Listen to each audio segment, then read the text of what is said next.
Welcome back to the Red Path. Today, we're going to have an in-depth look at the Dark Apostle.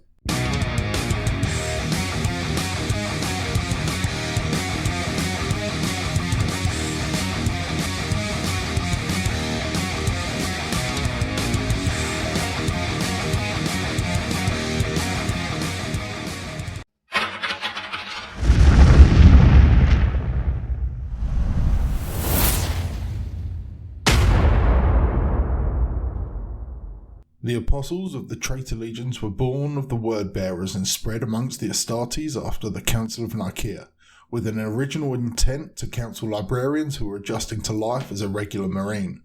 With the advent of the heresy, many of these apostles had also served the role of sowing discord and subversion throughout the legions, influencing large portions of each to push towards allegiance to the War Master. Whilst there is no confirmation of the World Eaters ever receiving or accepting any counsel from the 17th Legion, there was at least one warrior who fulfilled a role not dissimilar during the heresy. Baruda, formerly a chaplain and reborn as a blood priest, a marine whose self-defined role was to further worship of the blood god and fuel the rage of his brother World Eaters.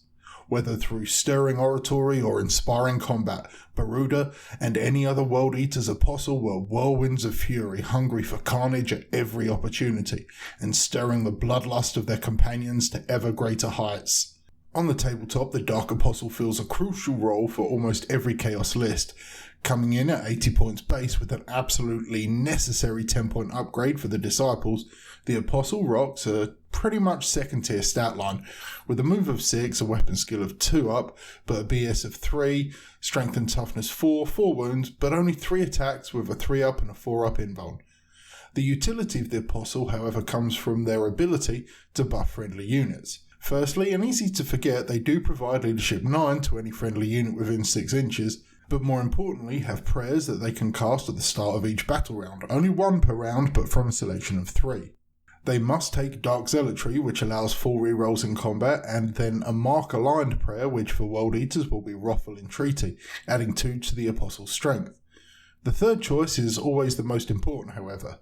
There are 6 to choose from, with 2 being very powerful. That's Illusory Supplication as a 5-up invulnerable aura, and Benediction of Darkness, a -1 to hit on a unit from ranged attacks. Then there are 2 mid-tier prayers, Warp Sight Plea, +1 to hit for ranged combat, and Solterra Portent, which is +1 to wound in combat. Then 2 lesser but perhaps niche prayers, Omen of Potency, adding 3 to the Apostle's attacks, and giving his Crozius -4, and finally the Litany of Despair, which forces opponents within 6 inches to roll 2d6 for morale and discard the lowest. The general take-all-comers apostle will normally rock Supplication or Benediction to enhance the survivability of key units such as invulns on rhinos or drills, or -1 to hit on a Lord of War. However, the most competitive aspect of the apostle is their 10-point upgrade, the Dark Disciples. At 10 points, you gain a small squad of infantry that can perform actions such as banners or rod. They only cost 1 power level, so they can squeeze in strategic reserve nicely. They boost your Apostles' Prayers to be heard on a 2 instead of a 3, and benefit currently from an absurd form of Lookout Sir that can be janky as hell, but not really broken. I'm going to briefly go over a few plays with the Apostle here, more so to clarify the way their rules work, but this may serve to better help you master them on the battlefield. First, as the prayer happens at the start of the round, not the command phase, you will know who is going first before you chant. You will generally still pick your defensive prayer, but there are some situations where you may want reroll hits in combat. More importantly, however, is that you can chant your prayer before moving a unit with Apoplectic Frenzy. As both actions occur at the same time, you pick the order of operations. Thus, you could, for example, cast Benediction of Darkness on a squad of 10 Red Butchers and then move them 9 inches up the field, perhaps into light cover, giving them a solid defensive boost. Alternatively, consider Solterra Portent on a squad of Warp Talons, saving you the CP for Veterans of the Long War. Remember, you can't stack the modifiers.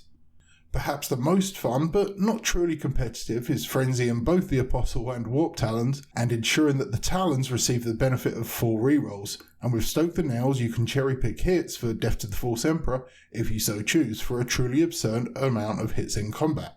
The second fun play from the Apostle comes from the Disciples, as they essentially function as 8th edition characters without the character keyword when within 3 inches of an Apostle. You can thus have them out in the open, holding an objective, with one model just within 3 inches of the Apostle.